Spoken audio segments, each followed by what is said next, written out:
বিদেশে উইকেন্ড মানেই রিল্যাক্স করা, আলিস্যি ভর করা, আবার সাথে মনের কোণায় তারা যে উইকেন্ডের মধ্যে কিন্তু সব কাজ সারতে হবে, কারণ নতুন সপ্তাহ আসা মানেই কাজের জায়গায় ব্যস্ততা।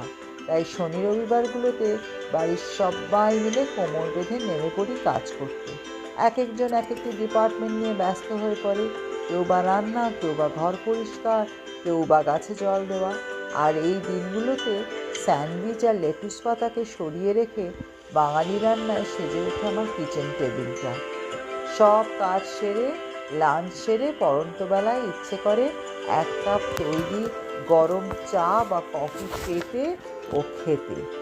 তাই আমি আর ছোট ছেলে চলে গেলাম বাড়ির কাছেই একটা মলে।